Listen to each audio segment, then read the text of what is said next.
Bem-vindos a mais um relato verdadeiro, verdadeiramente documentado, não em cartório, mas com a autenticidade confirmada por um funcionário do Ministério, que infelizmente, logo após bater o carimbo, decidiu que a vida de eremita no interior de Goiás era muito mais segura do que a burocracia da cidade grande.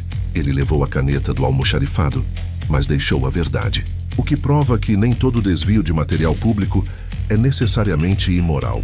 Antes de começarmos, gostaríamos de saber de onde e a que horas você nos acompanha. Se já passou da meia-noite, certifique-se de que aquele estalo que você ouviu no corredor foi apenas a casa se assentando. Mas se estiver jantando, mastigue devagar. Algumas partes deste relato são consideravelmente difíceis de engolir. Nosso relato hoje nos leva entre o fim do século XVII e o início do XVIII, quando dezenas de arraiais tentaram ser fundados na Serra da Mantiqueira. Alguns prosperaram, outros desapareceram antes mesmo de receber nome. Esse é sobre um que não teve tempo, ou teve demais. O grupo de bandeirantes, liderado pelo capitão Eurípides de Souza, subiu a serra com a convicção típica de quem acha que a natureza é apenas um cofre esperando para ser arrombado.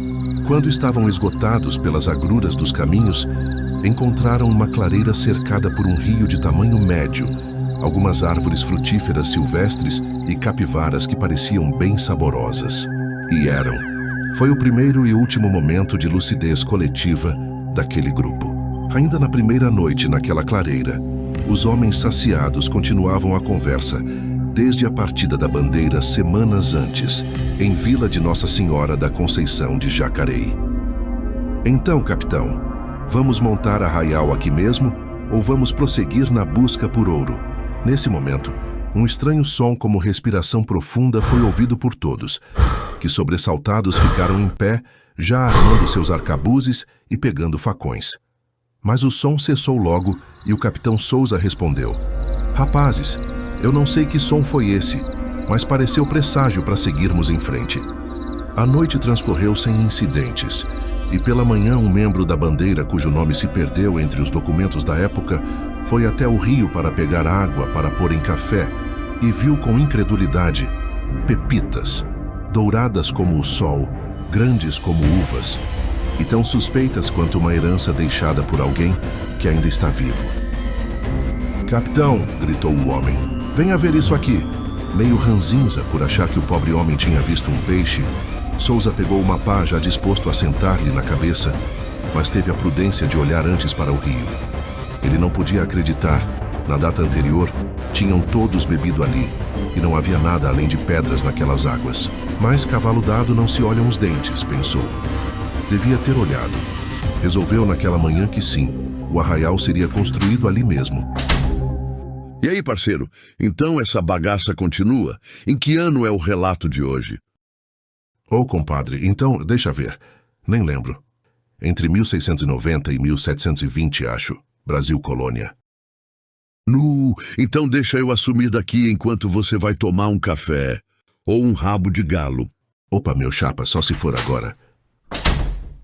Passados alguns dias, já haviam recolhido do rio ouro suficiente para todos viverem bem por algumas gerações. Mas a gente sabe como a cobiça funciona. Paralelo ao garimpo, o arraial ia sendo construído e um curioso fato ocorria. Ao contrário do esperado, trabalhar duro parecia trazer um vigor sempre renovado. O corpo agradecia. A mente, nem tanto. Alguns riam mais alto, outros falavam sozinhos. Ninguém achou estranho.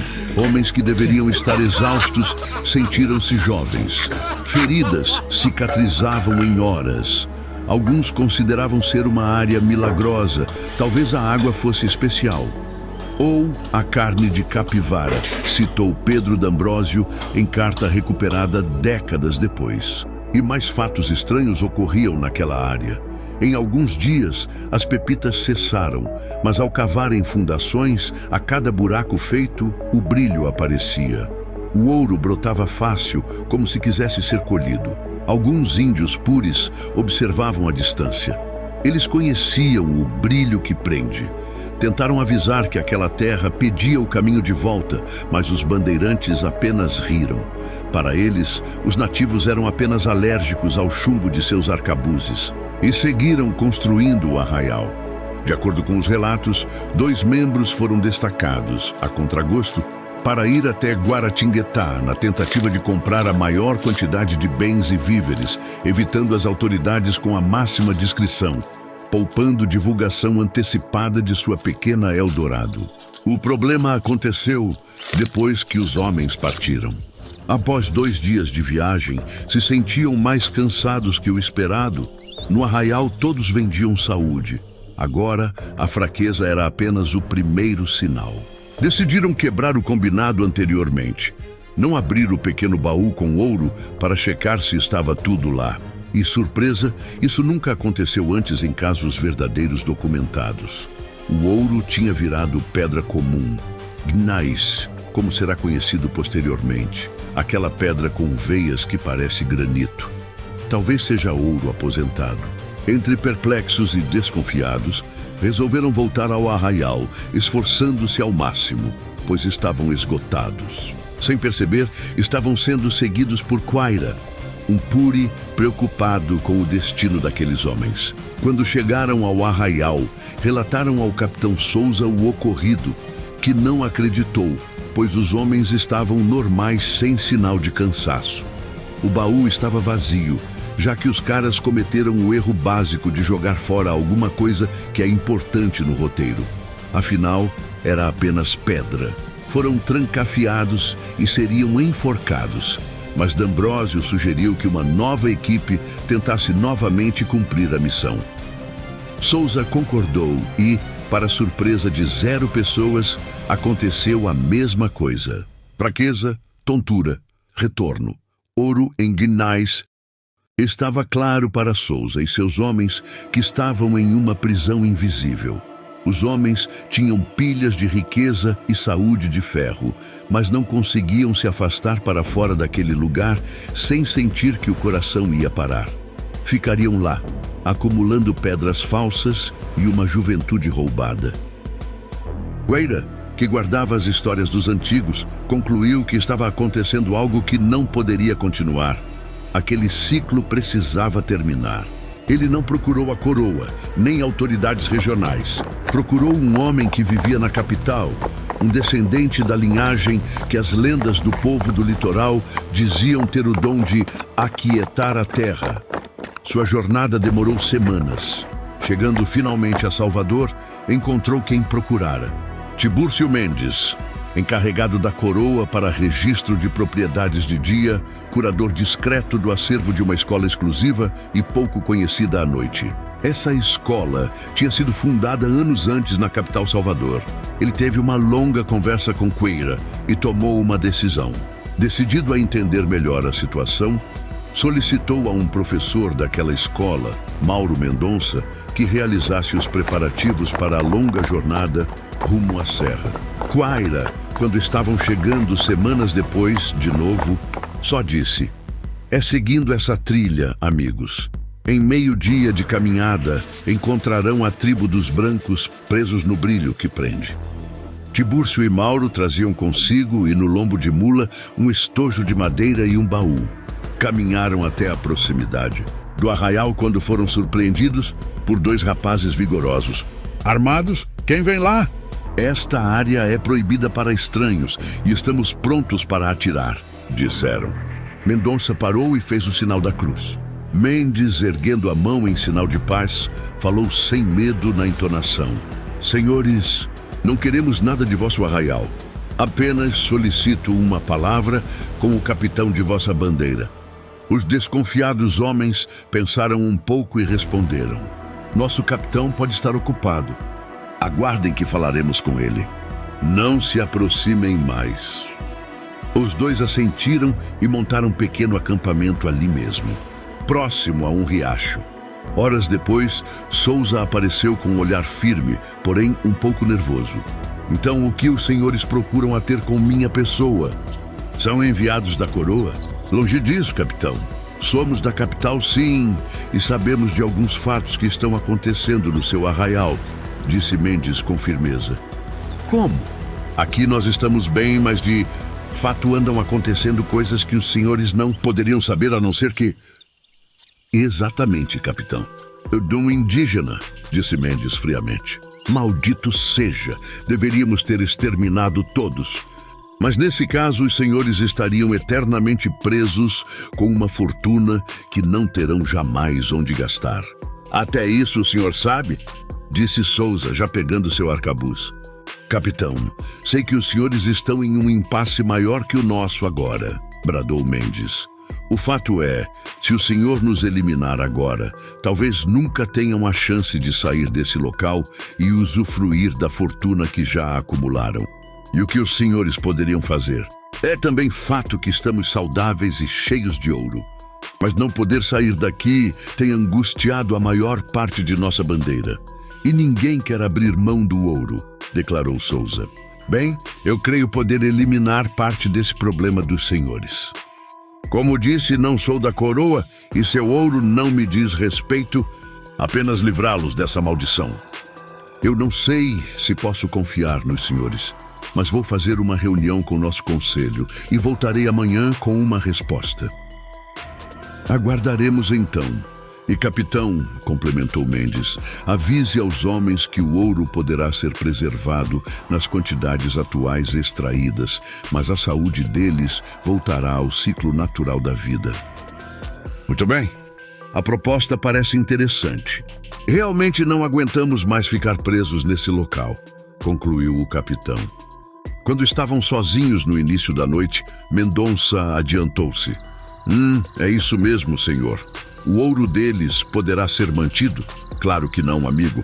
Mas a ganância brilha nos olhos daquele homem e certamente nos dos outros de seu arraial também. Nossa única esperança de realizar a captura será com essa pequena mentira. No dia seguinte, Souza voltou a encontrar os dois. Muito bem. Os homens de nossa comunidade concordam que precisam sair daqui e com suas fortunas intactas, conforme prometido, isso será ideal. O que os senhores pretendem fazer? Capitão, essa é uma coisa que não posso explicar exatamente, mas seria como o sol liso que causa estranheza entre homens da ciência lá na Europa.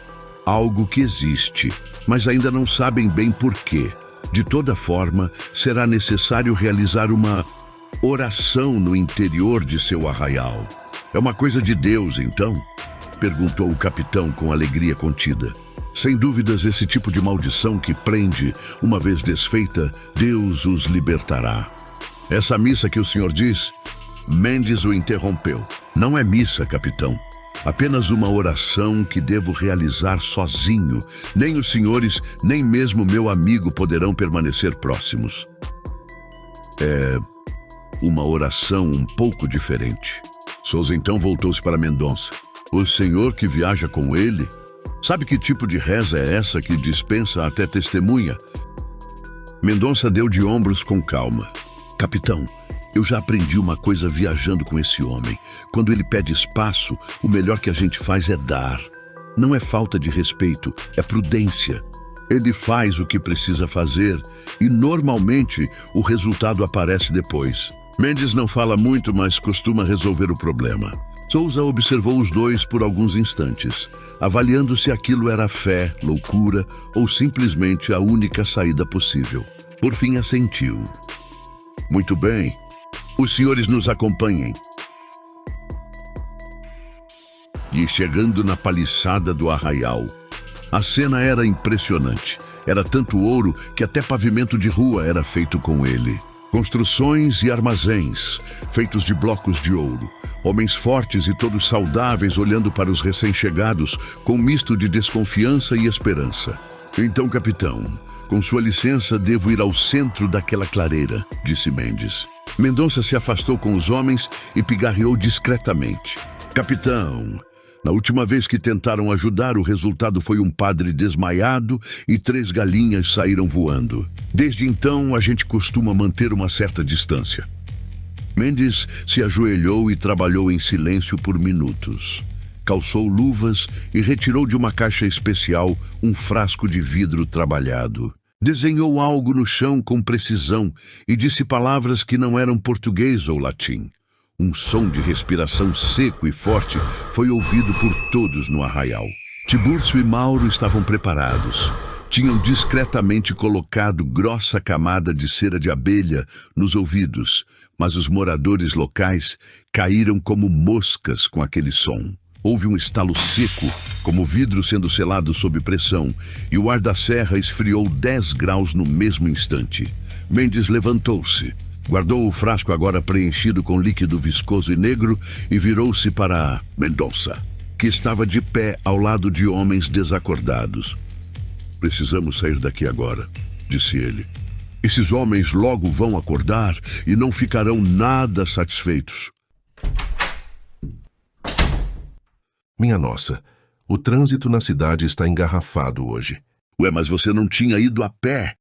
Fui, mas uma coisa não tem nada a ver com a outra. Compadre, tento entender seus comentários faz tempo, mas enfim, assume aqui que eu sim vou pegar esse trânsito. O caminhão precisa ir para revisão. Só se for, acho que já disse isso, vai lá então. Todo o ouro da cidade tinha virado pedra. As casas, ruas, estátuas e ornamentos agora perderam brilho e valor. Até algumas roupas feitas de ouro eram agora pedra tecida. Tente imaginar isso. Eu tentei desenhar. O resultado parecia uma feira de minerais, com crise existencial. E os homens do arraial despertaram quando Mendes e Mendonça já haviam partido. Alguns gritaram que haviam sido enganados. Souza não respondeu de imediato. De acordo com relatos sobreviventes, ele caminhou até uma das casas e bateu a pedra contra a parede. O som seco ecoou pelo arraial inteiro. Pedra. Pegou outra, bateu novamente. Pedra. A ciência experimental do capitão Souza estava produzindo resultados consistentes. Só então voltou-se para os homens. Pegou uma das pedras que antes fora ouro, pesou na mão, observou o tom cinza sem brilho e depois olhou para os homens ao redor. Todos ainda respirando, como quem voltou de uma febre longa. Ficaram em silêncio por alguns instantes. Então ele disse: Rapazes, nós tivemos meses de juventude roubada, ouro infinito e prisão eterna. Aqueles 2 homens nos tiraram 2 dessas 3 maldições. E eu desconfio que escolheram as 2 certas.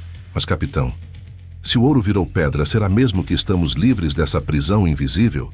Disse D'Ambrosio com resignação. É uma pergunta válida, Pedro. Descubra para nós e vá atrás daqueles 2. Ele foi, seguiu Mendes e Mendonça, alcançando-os em poucas horas. Ao tentar confrontá-los, Mendes o alertou. Meu caro senhor, está se sentindo bem? E Pedro percebeu que sim, ele mesmo tentara sair do arraial algumas vezes e sempre exauria suas forças poucas léguas afastado do local. Mas e todo aquele ouro? Disse quase em lágrimas. Ilusão jamais se impõe sobre a realidade, meu amigo. Aquilo não existia e os prendia de forma cruel, se impondo como um juiz parcial e injusto. Sim, segundo rumores, existem alguns assim, mas são apenas rumores. Resignado, porém saudável, D'Ambrosio retornou ao arraial e teve com Souza. Rapaz, a escolha era simples e aqueles homens podem ter nos enganado. Mas creio que será melhor assim. Tiburcio e Mauro chegaram no sopé da serra. Encontraram Quaira, que os aguardava, lhes agradecendo ao saber do ocorrido. Sabe, Sr. Mendes, eu queria mesmo que aqueles brancos tivessem acabado mal, mataram amigos meus. Mas alguém disse que a vingança não é plena. Mata a alma e envenena. Então que eles sigam seu caminho de preferência, longe de quem restou da minha tribo. Que assim seja, meu amigo, que assim seja, declarou por fim Mendes, já seguindo o caminho de volta para a capital, onde o frasco seria devidamente catalogado e armazenado. Quanto ao arraial, bem, curiosamente, alguns anos depois, seriam construídos nas fundações e ruas de pedra daquele lugar abandonado os primórdios do que hoje é a cidade de Pouso Alto. Desde então, há quem jure ter visto pedras que ficam douradas mesmo sem sol, e há quem prefira não comentar. Esse trem acontece que não, declaram descendentes da família Souza na região. Curioso como alguns arraiais não prosperam. Falta de ouro, dizem, ou excesso de desejo. Mas isso é apenas interpretação histórica. Nem todo brilho é ouro. Às vezes é apenas a terra testando o quanto você está disposto a perder para ganhar. Nos caminhos do sertão, Lugares bons para parar acabam virando nome de cidade. E lugares estranhos acabam virando episódio. Alguns homens naquela serra quase trocaram a própria liberdade por uma promessa que nem existia. E você? Se alguém lhe oferecesse juventude eterna, com uma pequena cláusula territorial, pense com calma. No nosso próximo relato verdadeiro, veremos como um Mendes descobriu que certas missões não podem ser cumpridas sozinho. Um frasco, uma viúva, um herdeiro ilegítimo. E o destino do que hoje chamamos de Brasil mudando discretamente. Até lá, cuidado com o que parece fácil demais. Porque às vezes o ouro não prende pelo peso, prende pela ideia. Se quiser acompanhar os próximos registros, você já sabe o que fazer. Agora vou sumir daqui que já está tarde.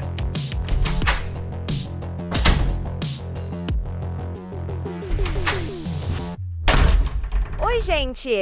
Voltei! Vou mandar agora os erros que os desenhistas cometeram nesse episódio. Alguns apenas, né, já que... Bom, o nível de repetição de erro foi absurdo demais e as imagens, vocês podem ter percebido, estão cheias de imprecisões. Já que pra ela, a desenhista, Brasil colônia e oeste americano do século XIX são tipo assim, a mesma coisa. Fala sério, gente! Vamos lá, essa aqui foi do próprio criador, não da desenhista. O ouro era para ser coletado, não peneirado ou bateado, porque as pepitas eram muito grandes. Essa aqui é a segunda desenhista, que seria despedida logo depois, fez o capitão algumas vezes na mesma cena. Essa também se repetia muito, um bandeirante bronco substituído por um figurante padrão Netflix. Um gatinho, mas tá errado. Essa foi tentativa de nova chance para quem foi despedida, mas colocou o capitão no lugar do outro homem. Essa é pra ver que até a cartunista às vezes não tem noção de profundidade pra colocar um cara de pé no caixão. Ou fazer um caixão com andar de baixo, sei lá, vocês escolhem. Aqui, papai e Dindo era pra ser um alegre reencontro, mas parece que virou festa. Vai saber. Essa é pra mostrar que a desenhista queria mesmo que a cena fosse no Velho Oeste. Tá mais pra Wyoming do que Wailândia, né? E aqui, além das roupas da Chapi, ainda tem um cara com o corpo cortado. E a pose dos outros dois, tá muito estranha. Nessa, o problema clássico do episódio, cowboys e não bandeirantes. Pelo menos o capitão ficou certo. Bom, quase certo, né? Para tudo, além de Velho Oeste, ainda o capitão de bandeiras tornou-se um capitão da União. Gente, esse é um easter egg que tá lá nas imagens também. O criador percebeu, mas achou engraçado, procurem lá, mas que... E a metida é engraçadinha, né? Alguém precisa entender como os corpos desses caras foram feitos desse jeito. Essa cena ficou impossível e precisou de novo enquadramento. Nova tentativa de enquadramento da cena. Quem deveria estar na mira ficou atrás do cara. Gente, essa aqui... A segunda desenhista ainda tentou fazer a sequência do Quaira indo pra capital em uma só imagem. Mas não deu muito certo, nada certo, né? Aqui deve ter achado que Mendes e Mendonça ficariam melhores como escolta, não escoltados. Vai saber. Mas não parou nessa tentativa, não. Agora eles são escolta e escoltados ao mesmo tempo. Vamos inverter todos os papéis aí, gente. Como deu canseira essa imagem, Jesus amado. Essa é pra rir agora, mas na hora o criador entrou em pânico. Um capitão conquistador espanhol e um Mendes ou Mendonça gatinho cínico da Netflix. Ai, ai. Aqui foi iluminação. Era pra ser dia. E a desenhista sugeriu ajustar tons de cor no Movavi. Boa ideia, mas não funcionou. Vamos gerar uma nova? E olha no que deu. A coisa virou quase uma foto. E os ajustes deram mais ou menos certo. Não. Infelizmente não. Agora aqui, olha a promoção, 2 Mendonças pelo preço de 1, mais um buraco que não deveria estar onde está. E como se não bastasse, o capitão deslocado lá atrás. Misericórdia, lambança total nessa. Após várias tentativas, o buraco sumiu. Mas o capitão, caramba, virou Mendes. Já o Mendonça. Bom, esse continua clonado, né? Falando em virar, coisa desse tipo aconteceu mais que... pedido de desculpas de influencer cancelado, sabe? Capitão virar Mendes e vice-versa dava outro filme. E ainda, nossa... Gente, olha essa mão. Tá de luva ou que coisa é essa? Proporção... Eu teria despedido essa e a também, depois dessa. Aí o capitão apareceu no lugar certo. Mas era pra mão. Seguia do corpo dele. Acabou sendo personagem como daquela franquia assustadora de Uma Certa Família. De novo, roupas e chapéu modernos em quem deveria ser o capitão. Essa era pra ser um gesto diferente. Está mais parecendo Aê, mano, para a bagaça, do que uma saudação. E pra continuidade, a mula precisava estar do outro lado. Tá, mas seria só espelhar a imagem. Mas a mão atrapalhou tudo, fala sério. Aí o capitão apareceu do nada, após sequência em que ele não estava. A desenhista tem memória seletiva, só pode. Já prevemos problemas pro próximo episódio. O Mendes, da Netflix, voltou. Mas não vai ficar. Quer dizer, assim espero, né? E quer saber? Nem eu vou. Que agora eu vou encontrar as amigas. E tchau, gente. Fui.